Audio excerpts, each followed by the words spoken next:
Breaking news. Tonight, a major question is hanging over Washington, Wall Street, and millions of American households. Could the crisis surrounding the Strait of Hormuz become the next big threat to the American economy? Iran is demanding major concessions before the strategic waterway can fully reopen, while negotiations involving Iran and Oman continue. And this is not simply a story about a narrow stretch of water thousands of miles away. Because when energy shipments are disrupted in the Persian Gulf, the consequences can travel all the way to the United States. Gasoline, airfare, shipping, food prices, manufacturing, and potentially, interest rates. The Strait of Hormuz carries a huge share of the world's petroleum and natural gas trade.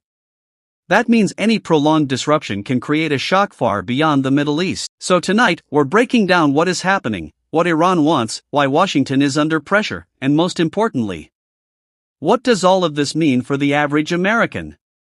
Because the next stage of this crisis may not be decided only in military or diplomatic rooms.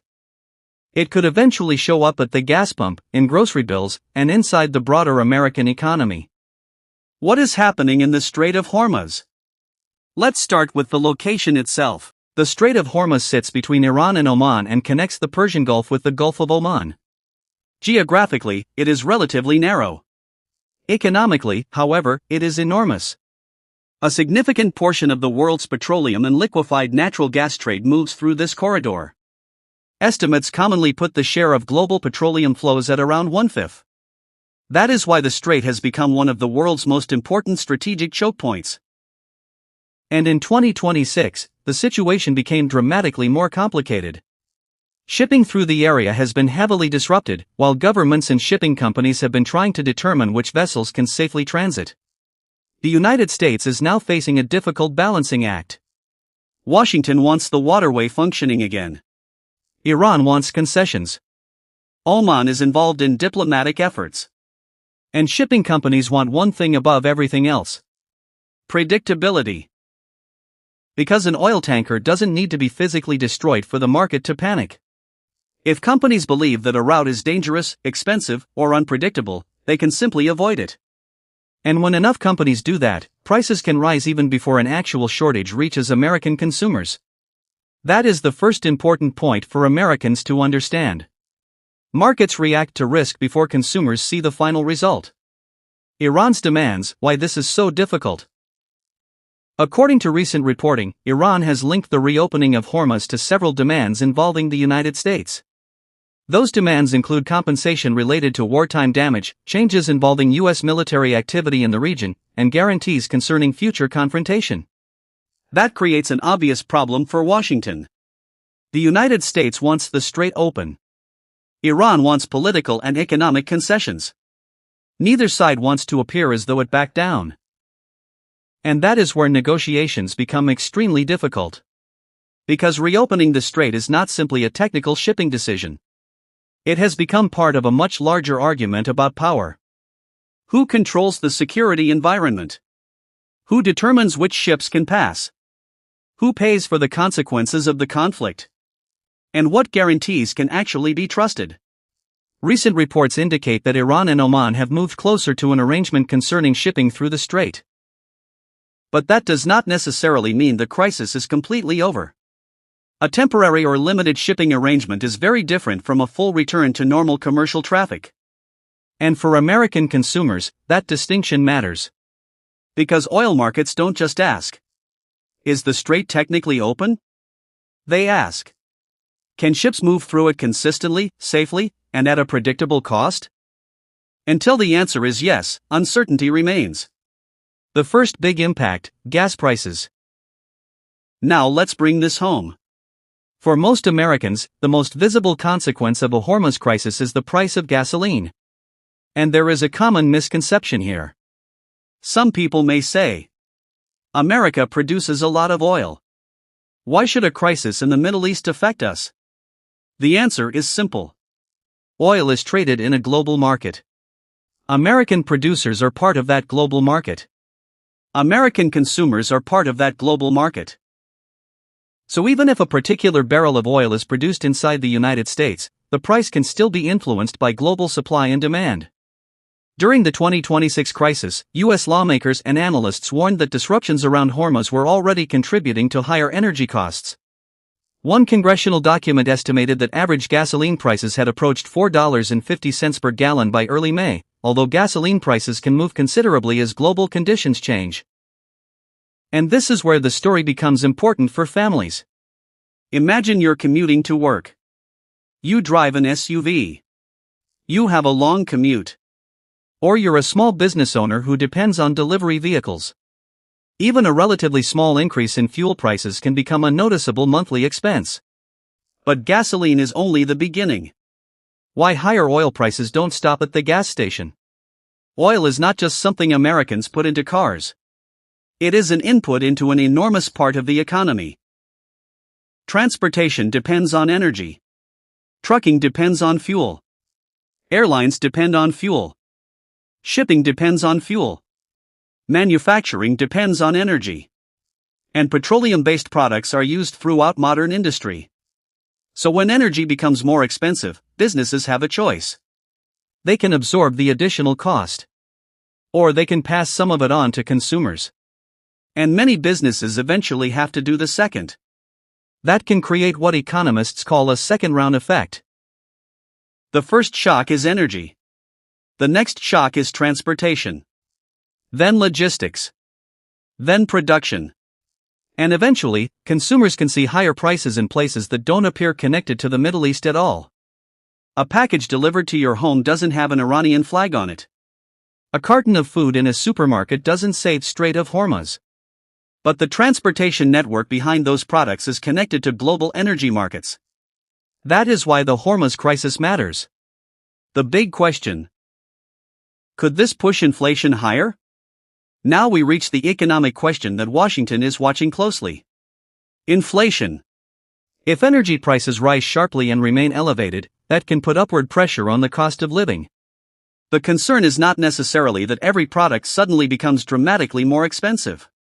The concern is that a prolonged energy shock can spread through multiple parts of the economy. And there is another problem. If inflation remains stubbornly high, the Federal Reserve has less room to respond with aggressive interest rate cuts. That matters to Americans with mortgages. It matters to people financing cars. It matters to businesses borrowing money. And it matters to investors. So a geopolitical crisis can create an economic chain reaction. Hormuz disruption, energy uncertainty, higher oil prices, higher transportation costs, inflation pressure, tougher monetary policy decisions. That chain does not happen automatically. There are many factors that can weaken or strengthen the effect. But that is precisely why economists are watching the situation so closely. What about American food prices? Let's talk about groceries. This is another area where Americans could eventually feel the consequences. Food doesn't just cost money because of the ingredients.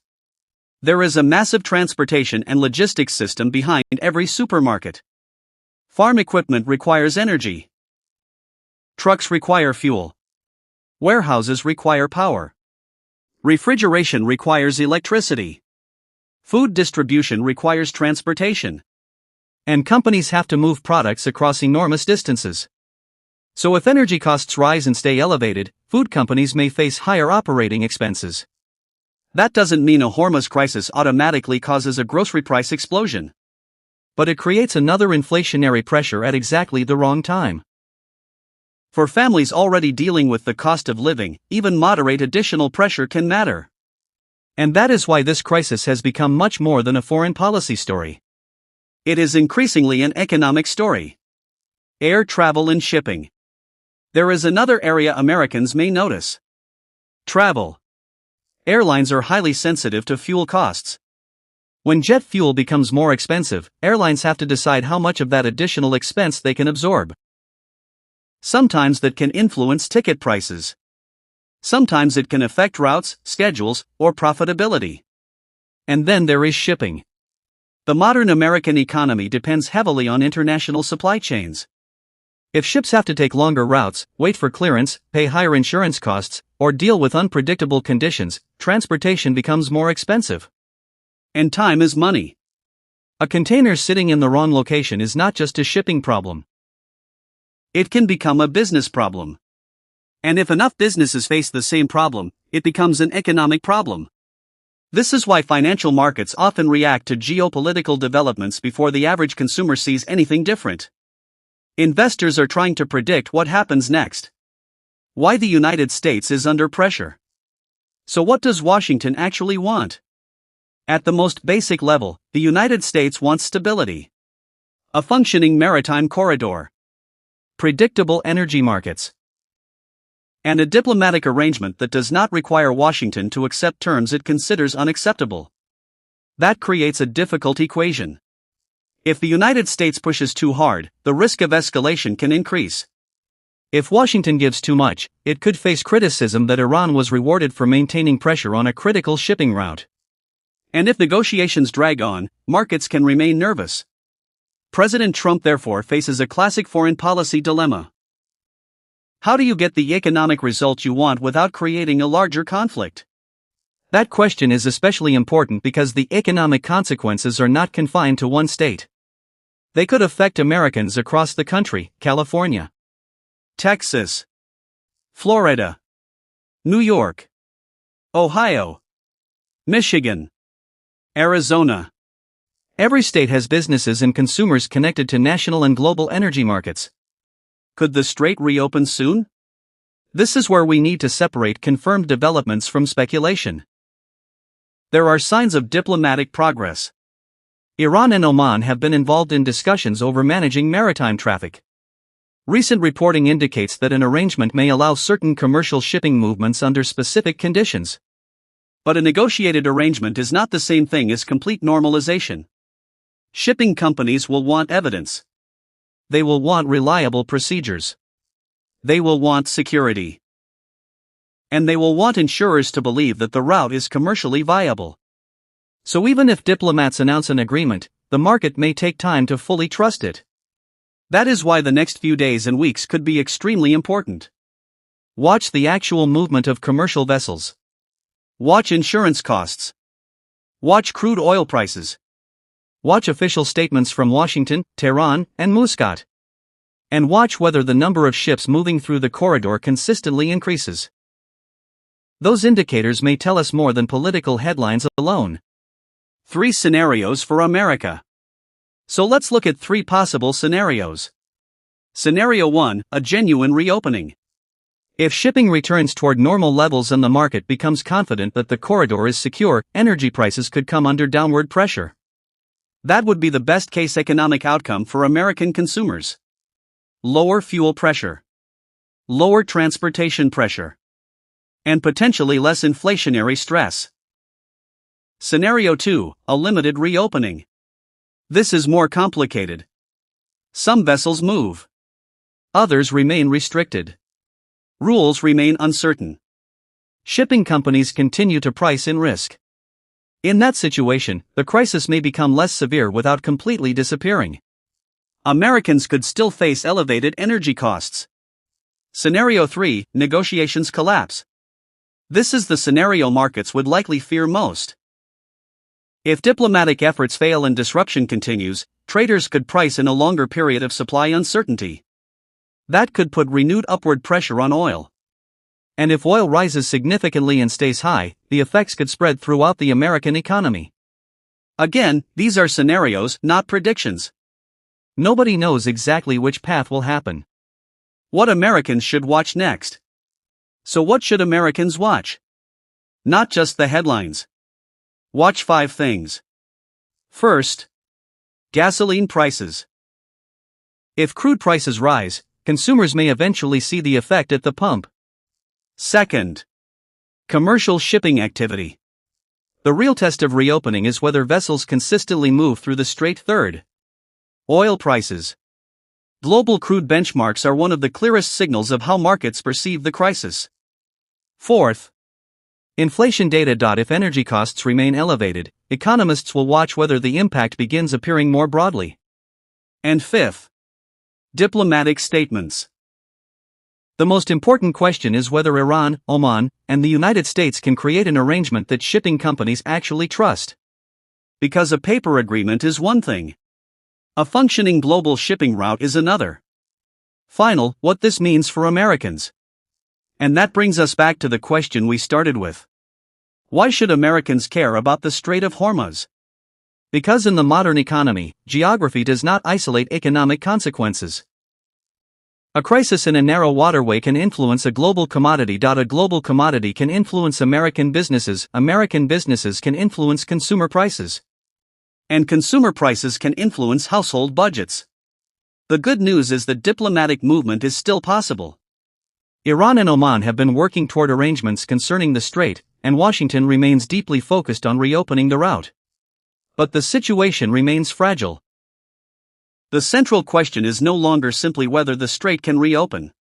The bigger question is, can it reopen in a way that is stable, predictable, and acceptable to all sides?